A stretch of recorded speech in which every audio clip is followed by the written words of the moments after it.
It's the final eight of the biggest competition in club football. The quarterfinals have rolled around, and when you look at the teams that are remaining in this competition, it's looking like it's gonna be one hell of a end to it. And you look at the likes of Manchester City, Real Madrid, PSG, Atletico Madrid, Dortmund, and Arsenal, and look at Bayern Munich, and forgetting one, but I'll probably get back to it. But then you look at the team, Barcelona, looking at the teams that are left in this competition, and it's looking like there's gonna be, it's looking like it's gonna be really juicy. Like, I think those are respectable teams in terms of the powerhouses that they are, like the credibility behind them. I mean, some people may view other teams in different ways because maybe they haven't really done much in Europe, but I think those teams are credible teams. I think those are teams that can really challenge for this competition. And you look at Europe right now, and I think to myself, it's a very open-ended type of competition at the moment, because I don't really see any standout teams to possibly win the competition. Now, obviously, you going into this competition, you're looking at probably the favorites would probably be the Real Madrid, right? Because we know Real Madrid. Obviously, Real Madrid is Champions League heritage. They are Champions League royalty. It's what they do. It's what they've always done. This is their competition. So obviously, you're looking at them. Probably they always go in as favorites, right? I think you also look at Manchester City. Manchester City, obviously the team that has just won the Champions League last season, and they're coming into this season with favorites. I think they've won 10 straight wins, I think, which has never been done by an English club before in the Champions League, winning 10 straight wins. So obviously they are favorites as well. I think those two teams are probably the ones who will most likely make it somewhere around the final of the competition and everything like that. But then I think there's other teams that I feel like they shouldn't be slept on. I think Arsenal, which is crazy to say because obviously people always joke about Arsenal and being like how really they have no Champions League and haven't been really good, and this is their first season back in Europe after how many years. But then you look at Arsenal, and I think, hey, who knows? Who knows if maybe Arsenal, because defensively they've been very solid. And that's kind of what you need in these type of competitions. Like, you need to be defensively solid, you need to be a unit at the back, and just make sure that when you get your opportunities, you just take them. And Arsenal have been doing that. They've been showing that they've been capable of it. We just saw what happened with Porto. Yes, maybe it went down to penalties, but hey, sometimes you need a little luck. Sometimes you need that grit and determination to make it that far in the competition. And that's what they did. And they made it to the quarterfinals. I mean,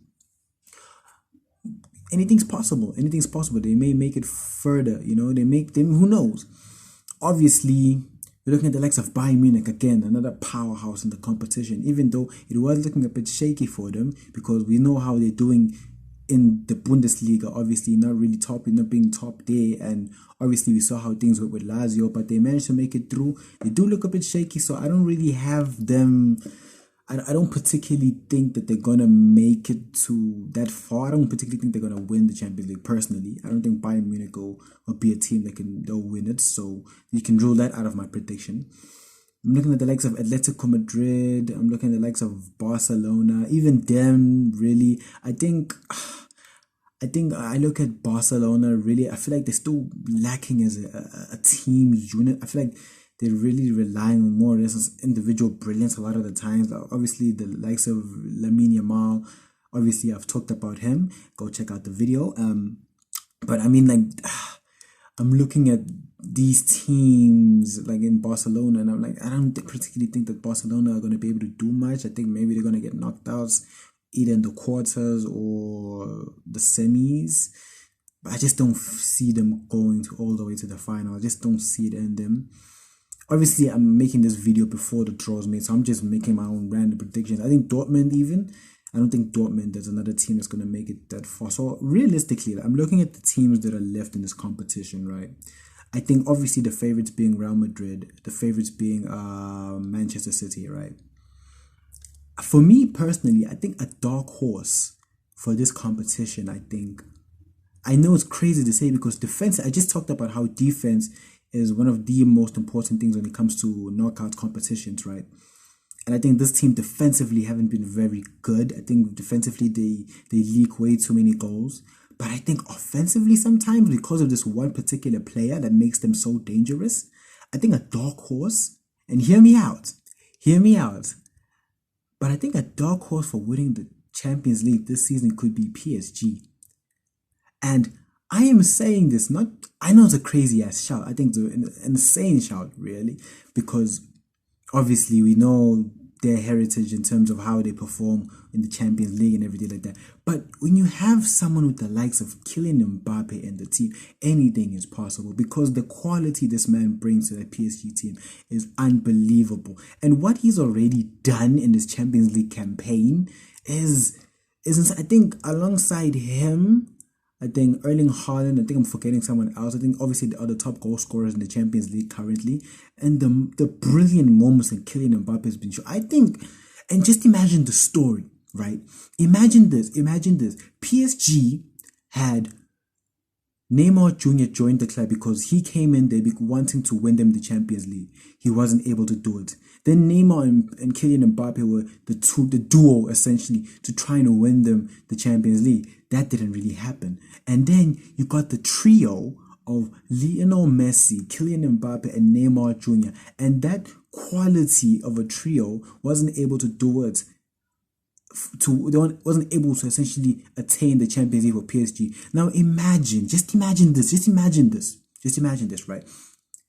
Kylian Mbappe, in his final season for PSG, plays an unbelievable Champions League campaign from now the quarterfinals all the way to the final.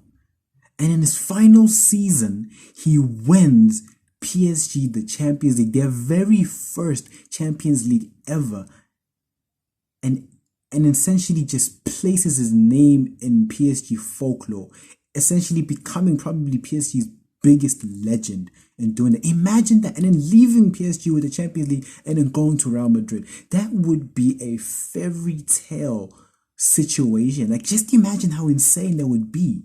Like, that would be an unbelievable feat. I feel like if he does that, automatically he is probably one of the greatest players ever, just going off of talent and what he's already done. But if he does that, that'd be one of the biggest accomplishments a player could possibly have for a footballing team. Like, imagine that, especially on club level, because we know what he's done on the world international level, but on club level, you just imagine he does that. However, obviously, like I said, I think PSG will probably be my dark horses, maybe even alongside Arsenal, I think, because obviously, like I said about the defense. Now, the two teams I'm definitely debating about, it has to be the favorites, right? Like Real Madrid and Manchester City. Those are the two teams I would say that I'm debating between of who's going to win this competition, because obviously Madrid, Champions League royalty, you can just never rule them out. They always just find a way to be in and amongst the winners of the Champions League, or at least they make it to like a semi or a final somehow. And you know, when Real Madrid makes it to a final, they hardly lose a final. So that happens, right? And then you look at Manchester City. Now, Manchester City this season in particular, maybe defensively they haven't been very good, and you know, obviously they've been looking pretty shaky. But I just find it so difficult to see how, besides maybe a Real Madrid, I find it so difficult to see how any team can beat Manchester City over two legs. I just don't know. I just can't see a team being able to do that. I don't know what team could possibly be able to beat Manchester City over two legs, because I just think it's hard to do that, especially with the way they play football. So if I had to predict which team is going to win, my heart obviously wants to say Manchester City, because obviously that's the team I support, and I think we obviously, with Europe being the way it is, we obviously have a chance of possibly winning it. But I think this time around, actually, no, screw it. I'm going to go with Manchester City. I think Man City are going to win the Champions League. And the reason why I say this too is because I think Manchester City is not going to win the Premier League. I don't think Manchester City is going to win the Premier League. And that's crazy to say, because especially, again, I really want them to do it, because that'll be 4 in a row.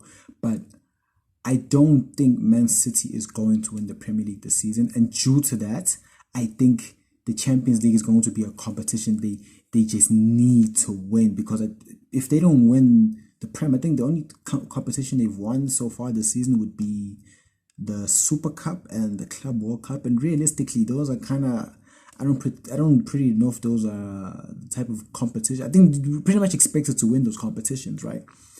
So I think the Champions League is the competition that Manchester City will probably fight for the most, and I think they will win it. Obviously, if not City, probably Real Madrid, because that's probably the other one. But I'm gonna stick with my team. I'm gonna stick with my heart for this particular one, and I think Manchester City is gonna be the one to get it over the line and win the Champions League the second time in a row. So, but if you guys disagree with what I say, comment down below on who you guys think will possibly win the Champions League this season. I'm very curious to see what you guys think it will be. Yeah, so like the video, comment down below, subscribe to the channel, and hit that bell for any post notifications, and yeah, we out.